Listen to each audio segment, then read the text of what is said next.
Welcome, everybody. Good afternoon. And this is week 6 of our course, an 8-week course on Vladimir Putin, as we make our way through the book, The New Tsar, The Rise and Reign of Vladimir Putin, by Stephen Lee Myers, the New York Times correspondent. And so I know most of you have been with me all the way, but just in case we've got anybody new, I want to make sure that we recognize what it is that we're doing. We've got 2 more weeks after today.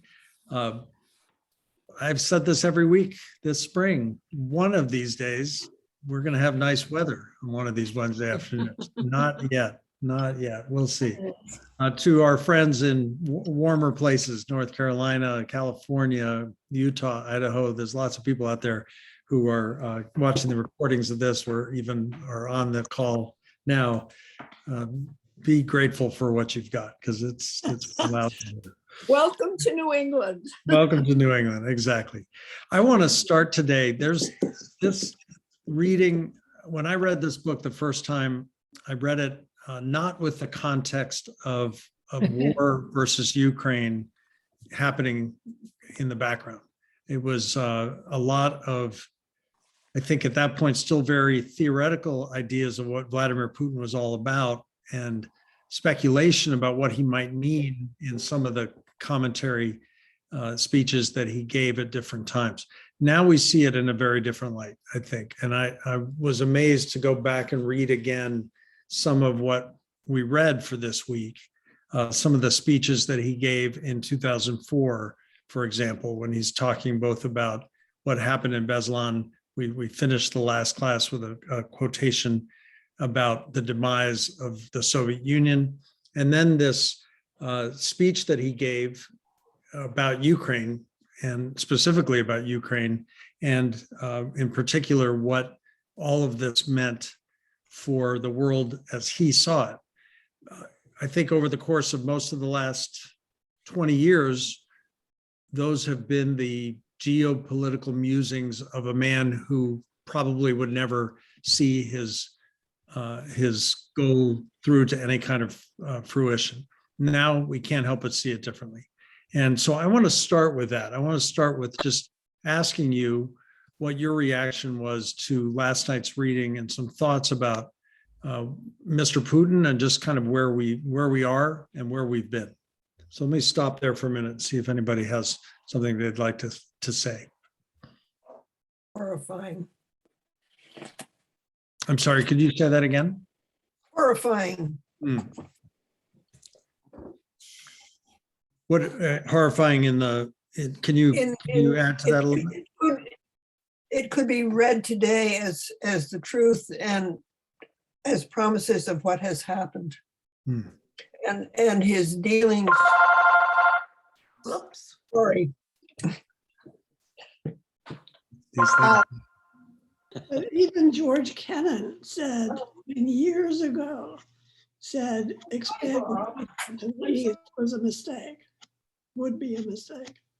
And I mean, we just didn't pay attention. I don't know if it would have stopped us, but at least it's extraordinary how prescient some of those people were. Yeah. I think that's right. I think it's difficult, even recognizing that Mr. Putin is a bad actor on the world stage. It's not really clear what we could have done significantly differently to contain him, partly, I think, because no one imagined, even as recently as January of this year, that he would actually cross the line and go to war. There were lots and lots of people in this 2022 year saying won't happen. And of course it has happened. Yeah, please go ahead, Kathy. You certainly know or have your finger on the pulse more than anybody in this class has. And this is, I guess, redundant to what you're saying, but did anybody prior to the last couple of months express concern that Putin was going to behave this way? I think it's certain, we will talk about this a little bit next week when we, the next chapter, the next reading section will address the war in Georgia in 2008. Certainly something that we have to think about. There are a couple of episodes, of course, in last night's reading, that the poisoning of the Ukrainian candidate for president, later president, and then the poisoning of Mr. Litvinenko in England. I think those were startling moments for the world to absorb and to think about what did this mean. The people involved said very quickly that, of course, Vladimir Putin was involved, and of course, these orders came from him. He denied it, as one imagined that he would. I think also about the murder of Politkovskaya, the journalist. That was a very, very big deal, and lots of people pointed their fingers at Putin. And but again, whether it's sort of the global agreement that world leaders won't be held personally responsible for some of this behavior, and again, I'm not sure what the world would have done about it. We can't go in and arrest Vladimir Putin. That's just not something that's physically possible. But I think we also kind of agreed or assumed that it couldn't be what it appeared to be, that was just worse behavior than we could imagine coming from a head of government. As it turns out, I don't think, we've seen worse now at this point. And so I think nobody would give him an inch anymore. I've the classic saying, you give him an inch, he'll take a mile. Well, he certainly did that. And so I think lots of people were talking about it. Lots of people were raising the questions of whether he had done these terrible things, including murder. But kind of like the noise behind every government, I think there's lots of conspiracy theorists out there. There are lots of people out there suggesting that this must have happened, that must have happened, because circumstantial evidence suggests that it did. And we didn't have much more to go on than circumstantial evidence. Go ahead, please. Kevin, you got your hand up. Who's got it? Where are you? Kevin, did you want to say something? Okay, we'll come back. Oh, I think what's interesting. Here we go. Okay, go ahead. Yeah, please. I'm here. So he still hasn't stopped. I read this morning that I think over the weekend or in the last week or so, there was 2 oligarchs, one of them in Spain and one in Moscow, with a murder-suicide, supposedly. One of them, his wife and teenage daughter were chopped up with an axe, and then he was found with a gunshot wound to the head. He had no blood on him, and there were no prints on the gun. And there was another oligarch with a very eerily similar wife, daughter murdered, and then himself murdered. And of course, the Kremlin says they're both murder-suicides, which just is almost laughable. So like things this out is of just in the last week. Yeah, things like out of the Jason Bourne movie series, this sort of wild spy world where people terrible things befall them, and they cover their tracks decently well. I think I want to talk more specifically about both Yushchenko and Litvinenko in a minute, and we're going to watch brief clips from them or about them. The tracks weren't covered quite as carefully as one might imagine they would be. But please go ahead, Vicky. Thank you. I'm a newbie at your book club, but enjoying it very much. I was in Russia in 1974. It was a high school trip, and it was quite interesting then, but it really doesn't bear anything on today. But I just think reading the book and seeing what's been out there, that he really showed his true colors back then. that we shouldn't be surprised at all today at what we're seeing. I mean, it's like same story, different place. And I think his real desire and only desire is to unite the old Russia and get back to the old Russian regime. I mean, and he's going to do it no matter what, and whatever anybody says, and change the laws, and we're going to just, it's very unfortunate. But I think he's showing what he's doing today back then. It's remarkable. Thank you for sharing that. It's remarkable to think about 1974. I mean, that's now almost 50 years ago. The country changed so quickly. My first trip was in 1983, but still in that era before Gorbachev and before the changes that were to come. It seemed Russia had so much promise there for a number of years. And as you say, I think Putin, whether it's a nostalgic interest or geopolitical goal, whatever it might be, he has taken us back to a period in Russian history that I think most of us had hoped was over and had passed. It is interesting to think, as we imagine, and we'll have an opportunity, I think, in the next 2 weeks to talk about where all this goes from here. There's been a lot of buzz, for example, over the last 24 hours about Moldova and whether Moldova is being kind of brought into this war. Moldova is another of the former Soviet republics. It's on the other side of Ukraine, and there is a loyal enclave of Russian-leaning section to Moldova.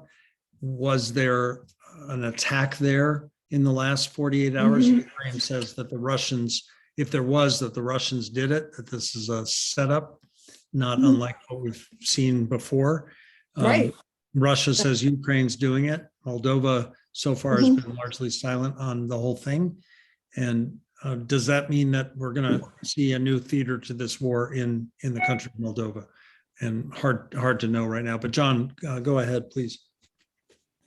It's a little bit like an international version of The Godfather, where Putin values loyalty above just about anything else. Old friends get put in positions of power, and he can do what he wants and feel like the rules are not for him. Yeah, and old friends aren't permanent.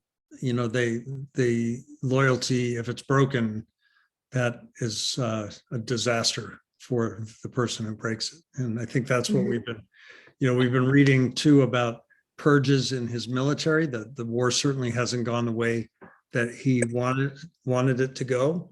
They've lost, I think at last count I saw was 7 generals in war conflict. That's terrible news for the Russian military. In the meantime, and this is reminiscent of a Joseph Stalin kind of move, in response to that, Putin has purged his highest ranked military officers. He's getting rid of them because they're not living up to his standards, even though presumably the information that he's been given has been faulty. It's a mess. And I do like the analogy to this kind of, there he sits, Don Corleone, Don Vladmir, sitting at the very top of this messy and ugly mafiosi kind of family. But let me show you, first of all, I want very quickly, I'm going to show you another map that I like the look of this week, because it gives us a little bit different image, gives us a sense of what, excuse me one second, I thought I had this going, but I have to go back to it. Gives us a little bit more of a sense of what this NATO question looks like. We talked about briefly last week what was happening in both Finland and Sweden, and the concern, certainly something that Putin never wanted to have happen, is to have those two countries join NATO. He's been railing against NATO all this time, and presumably this war in Ukraine is all about Ukraine's involvement in NATO. And now there is expansion of NATO being very seriously considered by these two countries that have stayed out of the mix for a long time. Let me just put this map on the screen and we can talk about it and look at it for a second. Sorry about that. I hope that's visible there. The green, and some of this is it the Mercator map? There are problems with map drawing. Greenland here looks enormous and gives us sort of outsized view of what NATO is all about. Greenland is home to some NATO bases and is useful here in terms of what it's doing for the alliance, but this gives us a sense that it's this enormous power, and I think that's inaccurate. But if we just look at this map right here, this is the area that I was talking about last week. Norway has been a member of NATO for a very long time, since the beginning. Sweden next to it and Finland to the east of that are not members of NATO currently, and they're talking about joining.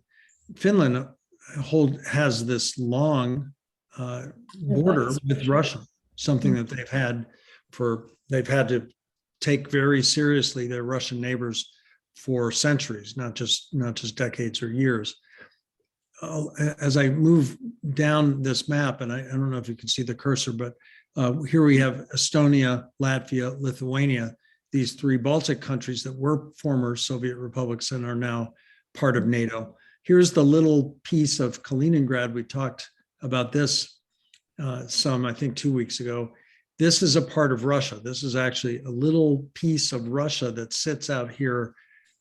Imagine, if you will, way back in the day, the Panama Canal, or even today, something like Guam. It's a territory of Russia that sits in Eastern Europe. It's just north of Poland, and it's just south and a little bit to the west of Lithuania. The Soviets refused to give it up after the Second World War ended, and countries like Poland, Lithuania were liberated. I don't know if that's really the right word for it, but they were reestablished as countries or republics as part of the Soviet Union. Russia decided the Soviet Union decided, but Russia kept this little piece of land. So this is Russia here on the Baltic Sea, across the sea from Sweden. As we move down the map, we've got Belarus, we've got Ukraine, and then we've got Moldova. All of these are very much in the sites. This is the part of the former Soviet Union that Vladimir Putin is most interested in. To the south, then, these are the Caucasus Mountain region countries of Georgia, Armenia, and Azerbaijan. Georgia, we'll talk about at some length next week, is a country that has already experienced war with Russia in the last 15 years. It was a quick and messy war, and we read a little bit about the election of 2003 in Georgia that really set off tension between Russia and Georgia. All ultimately places that have to be worried about what comes next in this whole experience. Let me stop talking there for a minute and see if anybody has any comments. I know we've looked at some maps and I've gone over some of this stuff before, but any comments about that? Was that little piece that Russia kept? Am I talking? Am I right? Yep. Was that just the seaport they kept so that they could have their navy there? Was that what that was?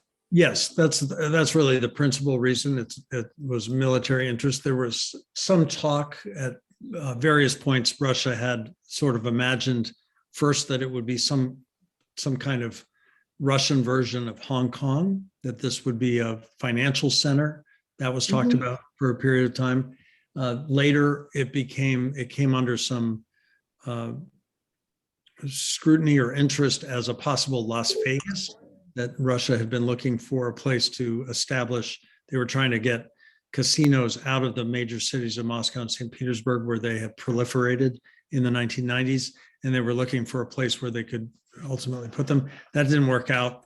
It's not a huge piece of land, and most of it is quite sensitive militarily, and in particular for naval operations. So they didn't do that. Now, unfortunately, I've never been there. I actually don't think I've ever met anyone who has been there. And my understanding is that it's very much a military Mhm. enclave, like a military territory, and then also has a significant drug and prostitution and sort of underbelly economy that thrives there. What's the name of it? It's Kaliningrad, I think. Am I right there? Yeah, I think so. Natalia? Yeah. And it was Polish. It has, Poland has been the property of multiple empires, including the Russian Empire over time. It also belonged, I believe that was, I don't know, actually, I'd have to go back and look to see whether that was an area that was controlled by the Nazis or controlled by the Soviets, probably by the Soviets, even before the war ended, and was something that they decided that they had to keep. John and Kevin, you both have your hands up. I don't know if you have more that you want to ask. Yeah, I just, seeing the map you put on the screen a second ago was just as a reminder to me, especially, maybe to all of us, how giant Russia is and how little we ever hear about the other, 90% of the territory. What's going on there, who's there, the cities. Nothing Putin does looks to the east. Yeah.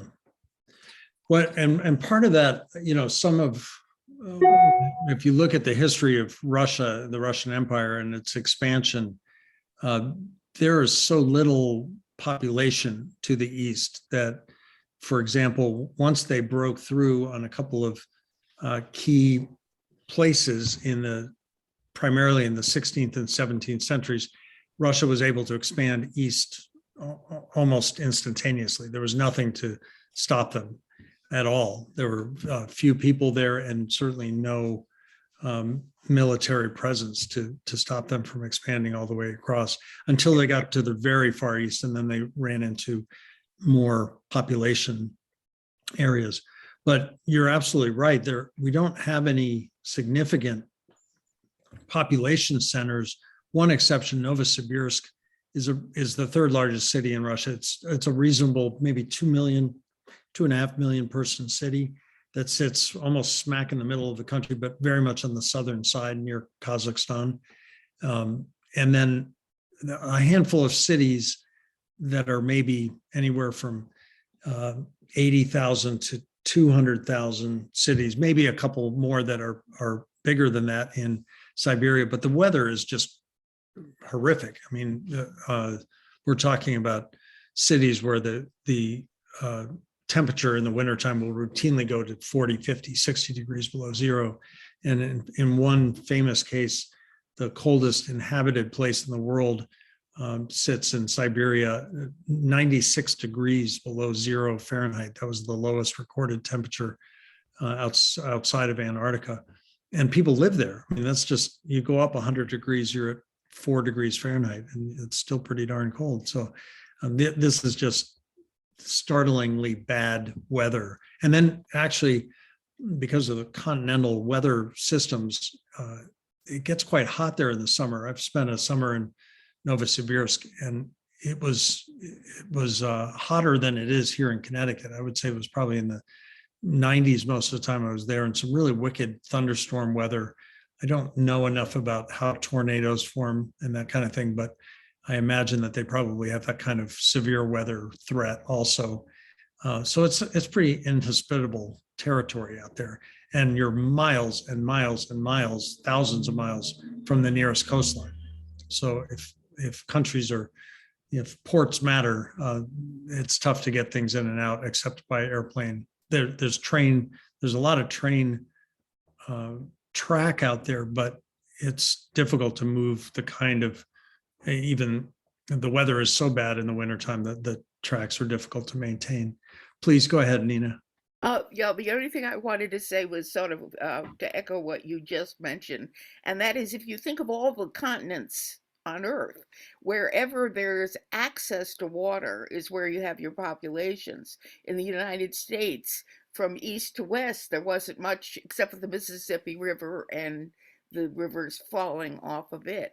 And it's true in Russia, it's true in South America, etc.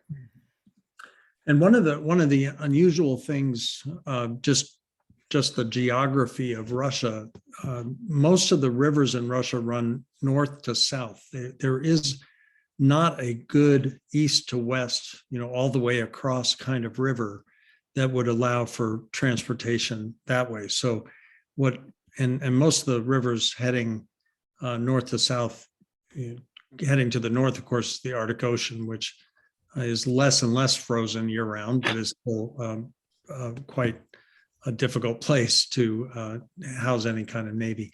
I want to move to a couple of videos, short videos. One is an interview with Mr. Yushchenko himself, the man who was poisoned, the president of Ukraine, who was poisoned, and we're going to see him a couple of years later. He looks better.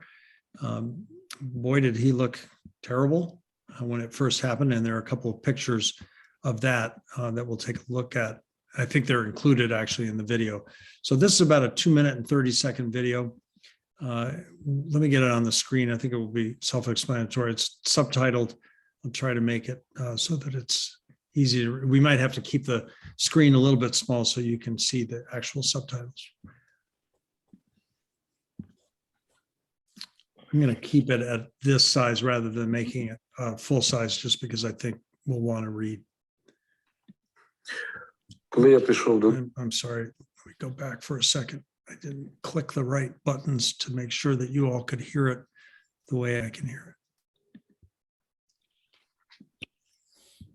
Let's try that again. Коли я прийшов додому, поцілувався з дружиною, вона першу фразу, яку сказала, щось у тебе металевий присмак.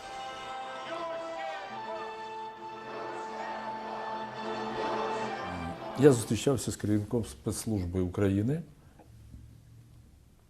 і його першим заступником. Як слідство говорить, отрута була додана до рису, який подавався тоді на стіл.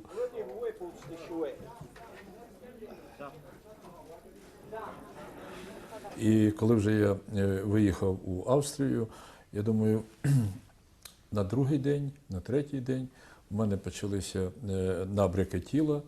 Моя голова стала більшою набагато, ніж вона була. Болі поширилися по всьому організму. І почалися такі запальні спочатку, а потім гнійні процеси всередині тіла. Do you think that Vladimir Putin himself gave the order for you to be poisoned?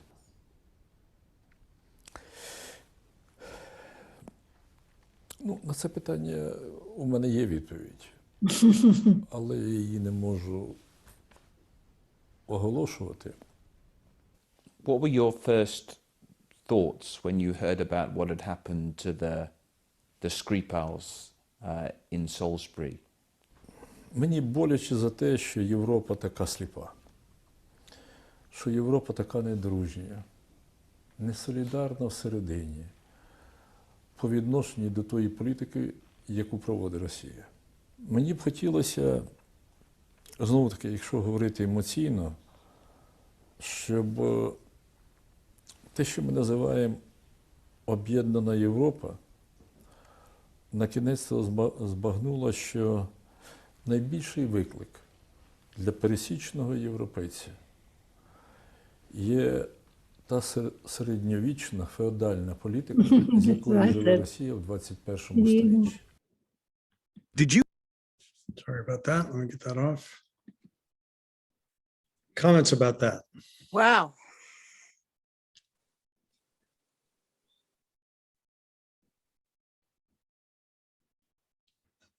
That couple, by the way, that's a father and daughter who were also poisoned. One's in England.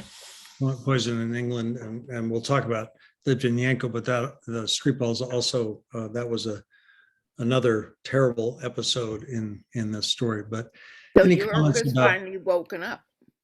what's that? Europe as a group has woken up the way he said they weren't. Well, I don't know if they have.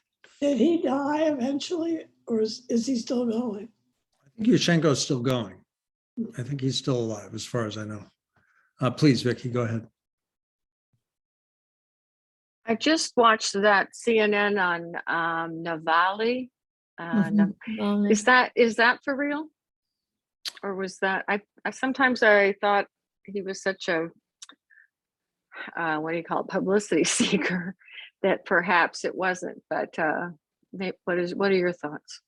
I have not seen the CNN. I've seen the Mhm. ads for it, but I haven't watched the Mhm. CNN show yet. But certainly, I believe that Navalny was poisoned. I certainly believe that he most of the things he has talked about. I was skeptical of him myself, actually, in the early stages when he first came along. He did seem like a kind of YouTube publicity seeker kind of guy.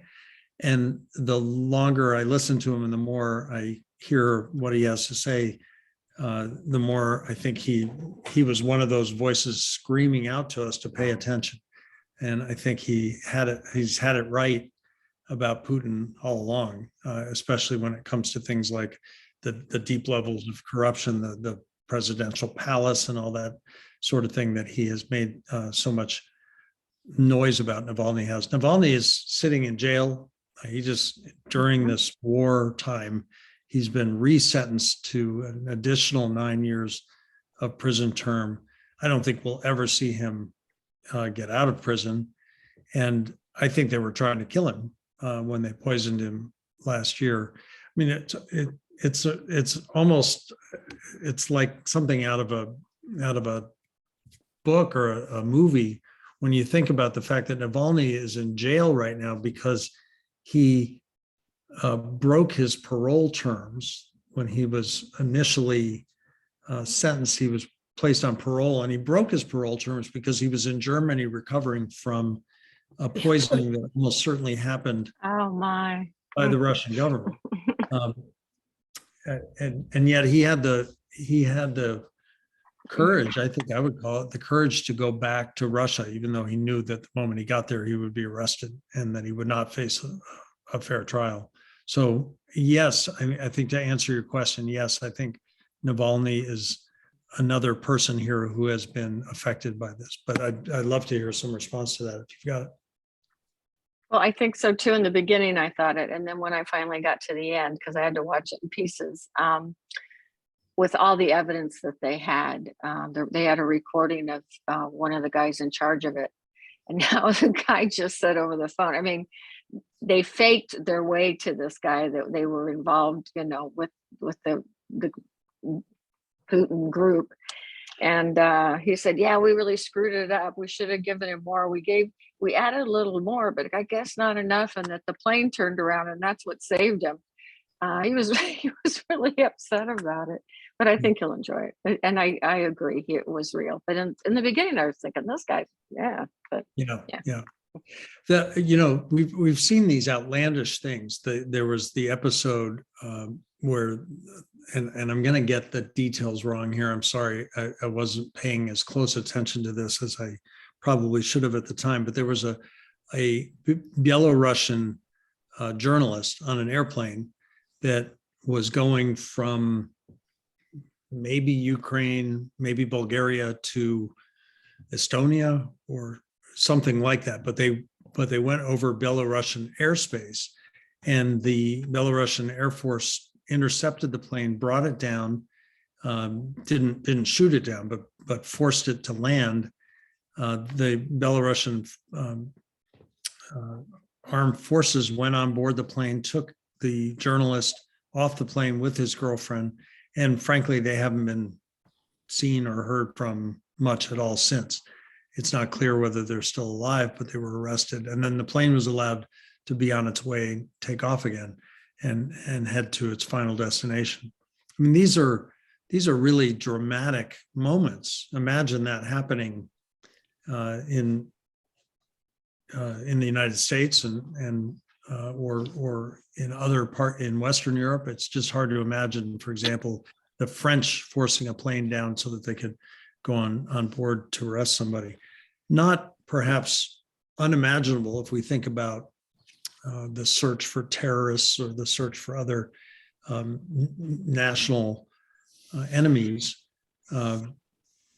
But for it to be someone like a journalist, by all accounts that I read, not somebody who was a physical danger to anybody, to go to those lengths to have him arrested is pretty remarkable. And the potential for catastrophe, a plane crash or a plane refusing to abide by the Air Force's command, this gets us into really scary territory. There were other incidents along the way.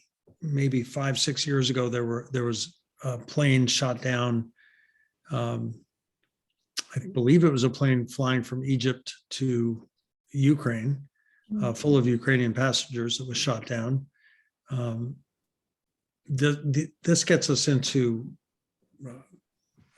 again, hard to know what's real, what's conspiracy theory, what's turns out to just be flat out mistakes. Hard to know. I think all the way back to the early 1980s and the Korean airliner jet that was shot down when it crossed into Soviet airspace, and all the talk about that appeared to be as much about military ineptitude as anything else. But it's hard to ultimately to decide what to do with some of those things. Let me stop there, and anybody have a response?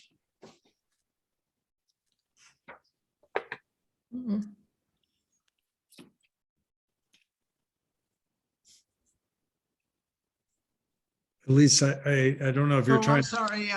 This is John Chi. I'm trying.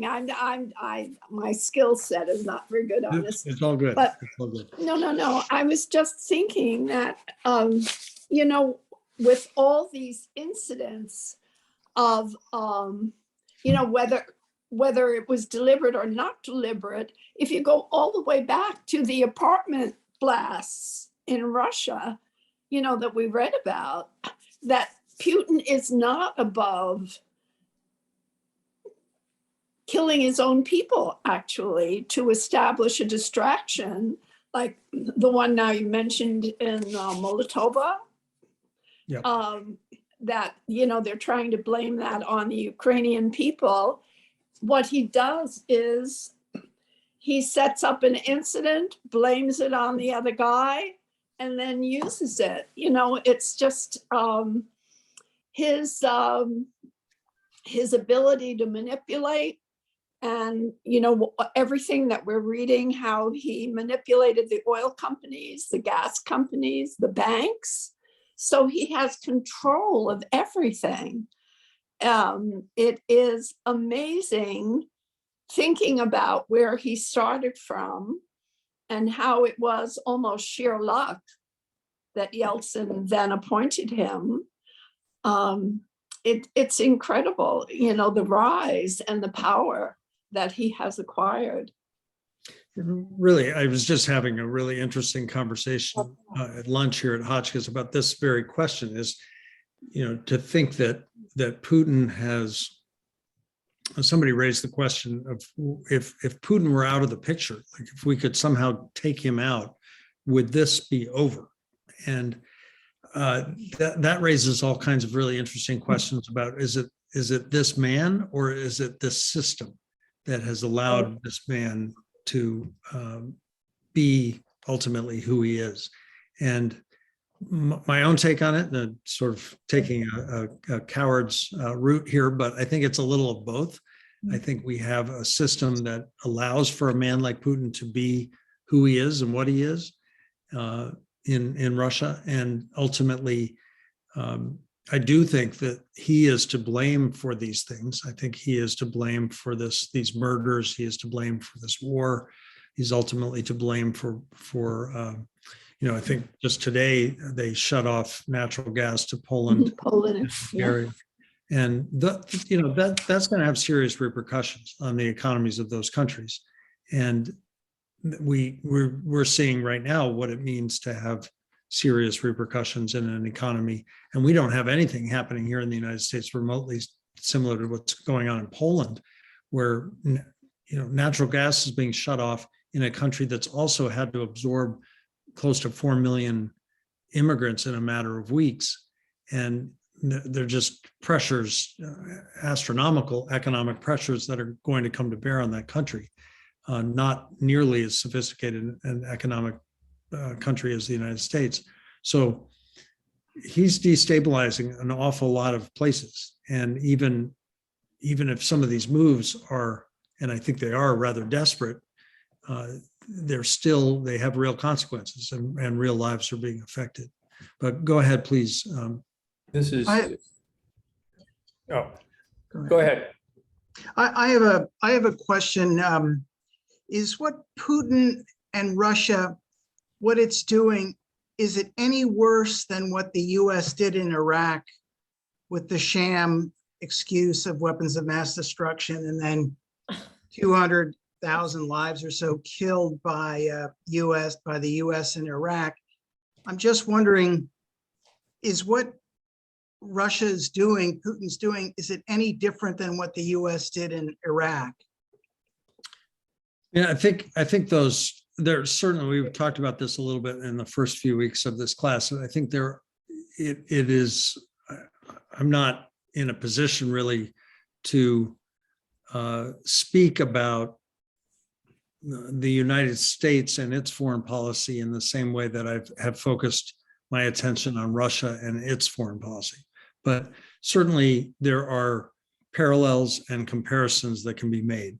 I think the distinction probably in my mind is that in a country like the United States, ultimately we can seek out the press and people can seek out the truth. And ultimately there are, I think, most people in the United States, even the leaders of the United States had to come back and recognize that what they did was a mistake and that there were mistakes made and things that went wrong. That doesn't excuse the behavior and it doesn't excuse the setup and all the rest of it. I think also, though, what maybe separates us in my mind is that the United States made an effort, certainly in the first Gulf War, which I think is quite distinct from the second invasion of Iraq, but the first Gulf War, to work with allies, to work with the United Nations, to move forward through a process that was vetted in some way by other nations. And I don't think we're seeing the same thing here in Russia.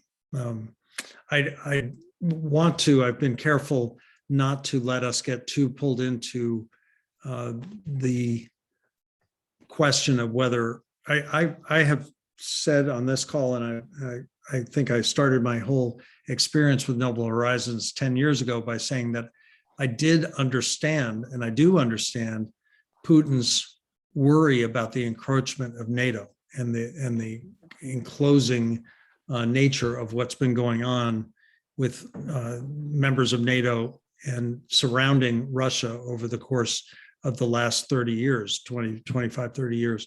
I think those are really valid geopolitical concerns that he has. At the same time, I think his behavior this year has been disturbing on a whole lot of levels.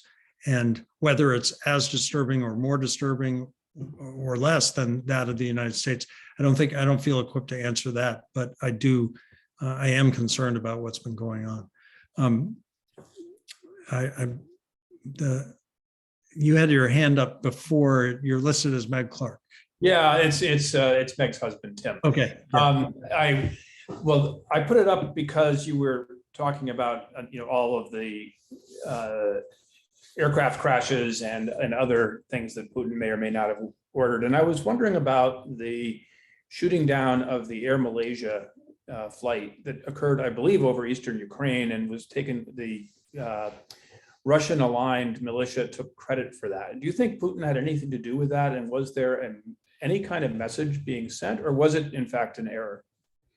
Yeah, that was one of those things that happened at a time that seemed like as though it was independent of lots of other things that were going on at the same time. Maybe I'm fuzzy on this particular topic, and I acknowledge that there were at least 2 aircraft crashes. Whether they were this one, they did take responsibility. I believe there was another one for which no one ever did take responsibility, and I'm pretty interested in that. I'm gonna follow that up this week and do some reading and see what I can find, because as we start to put the pieces of the puzzle together, that seems more worrisome now than it did at the time. At the time, it did seem like maybe this was a rogue mistake on the part of a militia that maybe in the grander scheme of things doesn't look the same anymore.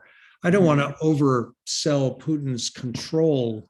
There has been a steady war going on in eastern Ukraine for the better part of 10 years. And it would be, I think, ultimately inaccurate. And certainly since the annexation of Crimea, we've seen lots of activity in Ukraine, military activity by Russia in that area. But I don't want to oversell the idea that somehow these are all loyal troops to Vladimir Putin and he's giving orders. I don't think that has been the case. I think there are some independent actors who have been trying to disrupt Ukrainian politics that aren't necessarily being governed by him.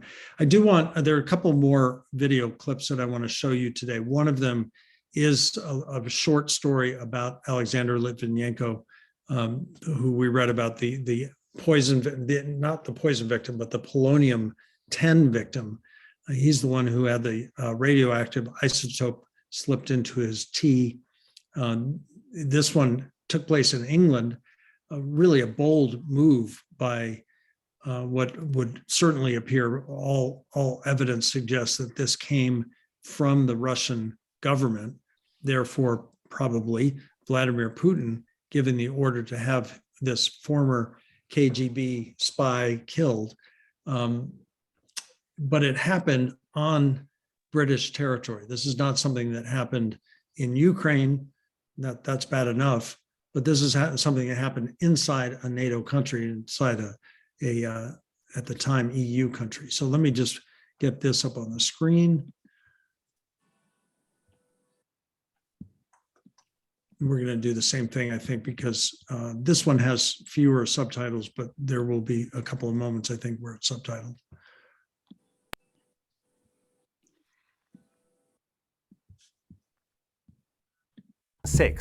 Alexander Litvinenko met 2 fellow Russians in a Mayfair hotel.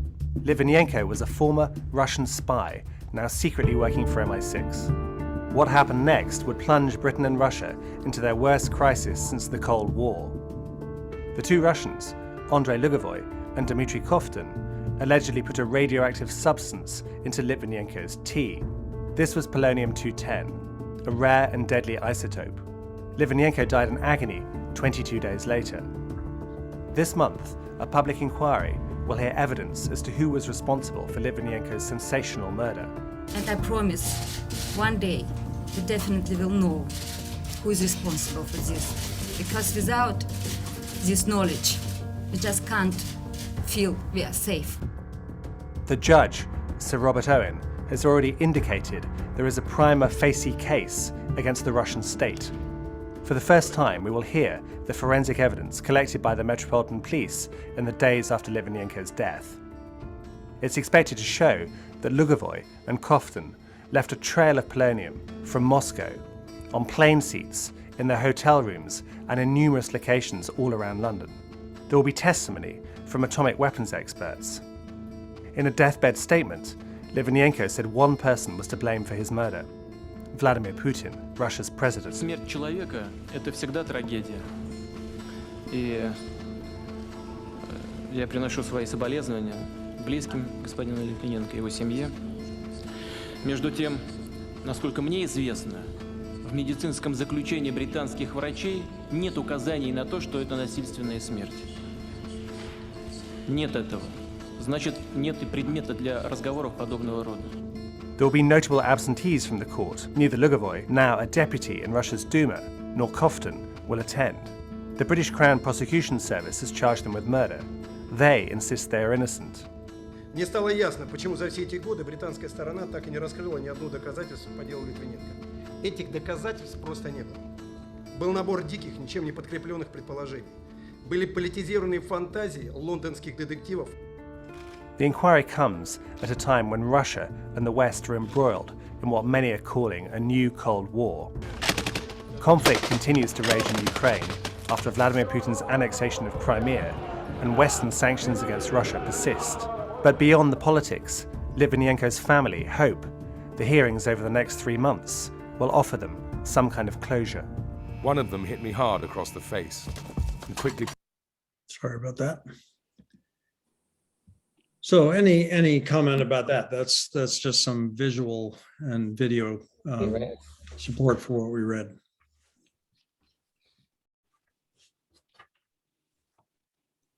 I think it's interesting to, there are, we'll read about Boris Nemtsov. We read a little bit about the journalist Politkovskaya. There are, again, I think these pieces of the puzzle, the American journalist Paul Klebnikov, all were killed in Russia, all in Moscow, in this Putin period. And all of them were critics of Vladimir Putin. We see that generally speaking doesn't end well if you're inside Russia, but even doesn't end well if you're in a place like England, which would presumably be safe from all these. I want to finish today. I want to bring our attention back to Putin himself. And what we read, in particular, this idea of Ukraine being part of Russia, this image of putting the old Russia back together. I think sometimes this sentence that Putin made in the same speech where he's talking quite a bit about Ukraine, that the greatest geopolitical catastrophe of the 20th century was the breakup of the Soviet Union, I think sometimes has led people to presume that what he's trying to do is put the Soviet Union back together again. And I'm not convinced that that's really his aim. I think he doesn't, for example, concern himself very much with places like Tajikistan or Uzbekistan or Kazakhstan, sort of in the midst of its own turmoil right now. But it doesn't seem to be of central interest to him. I think what somebody I was reading earlier this year talked about this image, really an Alexander III. Alexander III was Tsar from the time of his father's assassination in 1881 until 1894, when he died rather suddenly and turned the throne over to his son Nicholas II. That it's really Alexander III's image of the Russian Empire that Putin seems to be most focused on, these places that he regards as properly Russian. And that does include certainly Eastern Ukraine, in his mind, really all of Ukraine, but certainly Eastern Ukraine without a doubt, parts of Georgia, parts of Poland, parts of Estonia, Latvia, Lithuania, and then he's got this very particular interest in the places that have strong ethnic, we looked at a map last week of ethno-linguistic map of Ukraine. You could do the same thing with Russian, the places where there are high population, ethnic and linguistic populations of Russian. It's interesting to think about. If he's trying to do that, then certainly there are places like parts of Moldova, parts of Ukraine, and these, I understand very well why the Baltic countries are nervous by everything that's been going on. But let's watch Putin himself. I'm going to close today. Well, I'll give a minute or two for some comments afterwards, but going to close today with Putin himself. This is a long speech. We're not going to watch the whole thing. It's I think it's something like a 28-minute speech that he gave on February 24th, the day that that the war broke out, that they started the war. We're only going to watch about 4 minutes. And I'm going to do the same thing here because we are going to be reading subtitles, so I'll keep it on the smaller side here. Most of you probably saw clips from this on the news. This was a speech that was kind of shown everywhere on that first day, but let's give it a watch. Уважаемые граждане России, дорогие друзья, сегодня вновь считаю необходимым вернуться к трагическим событиям, происходящим на Донбассе, и ключевым вопросом обеспечения безопасности самой России. Начну с того, о чем говорил в своем обращении от 21 февраля текущего года. Речь о том, что вызывает у нас особую озабоченность и тревогу. О тех фундаментальных угрозах, которые из года в год, шаг за шагом, грубо и бесцеремонно создаются безответственными политиками на Западе в отношении нашей страны.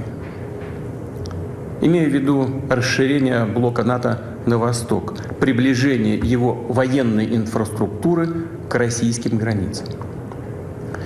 Хорошо известно, что на протяжении 30 лет мы настойчиво и терпеливо пытались договориться с ведущими странами НАТО о принципах равной и неделимой безопасности в Европе. В ответ на наши предложения мы постоянно сталкивались либо с циничным обманом и враньем, либо с попытками давления и шантажа. А Североатлантический альянс тем временем, несмотря на все наши протесты и озабоченности, неуклонно расширяется.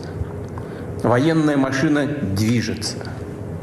И, повторю, приближается к нашим границам вплотную. Почему все это происходит? Откуда эта наглая манера разговаривать с позиции собственной исключительности, непогрешимости и вседозволенности? Откуда наплевательское, пренебрежительное отношение к нашим интересам и абсолютно законным требованиям? Ответ ясен. Все понятно и очевидно. Советский Союз в конце 80-х годов прошлого века ослаб, а затем и вовсе развалился. Весь ход происходивших тогда событий – это хороший урок для нас и сегодня. Он убедительно показал, что паралич власти, воли – это первый шаг к полной деградации и забвению. Стоило нам тогда на какое-то время потерять уверенность в себе, и все. Баланс сил в мире оказался нарушенным. Это привело к тому, что прежние договоры, соглашения уже фактически не действуют. Уговоры и просьбы не помогают. Все, что не устраивает гегемона, власть придержащих объявляется архаичным, устаревшим, ненужным. И наоборот, все, что кажется им выгодным, преподносится как истина в последней инстанции. Продавливается любой ценой, хамски, всеми средствами. Несогласных ломают через колено. То, о чем сейчас говорю, касается не только России. И не только у нас вызывает озабоченность. Это касается всей системы международных отношений, а подчас даже и самих союзников США. После развала СССР фактически начался передел мира. И сложившиеся к этому времени нормы международного права, а ключевые, базовые из них были приняты по итогам Второй мировой войны и во многом закрепляли ее результаты, стали мешать тем, кто объявил себя победителем в холодной войне. Конечно, в практической жизни, в международных отношениях, в правилах по их регулированию нужно было учитывать и изменение ситуации в мире, и самого баланса сил. Однако делать это следовало профессионально, плавно, терпеливо, с учетом и уважением интересов всех стран и при понимании своей ответственности. Но нет. В состоянии эйфории от абсолютного превосходства, своего рода современного вида абсолютизма, да еще и на фоне низкого уровня общей культуры и чванства тех, кто готовил, принимал и продавливал выгодные лишь для себя решения, ситуация. Okay, I'm going to stop that there. It goes on and on for another probably 15 minutes, but any reaction here? I know we're a little over time, but does anybody have any comments or thoughts?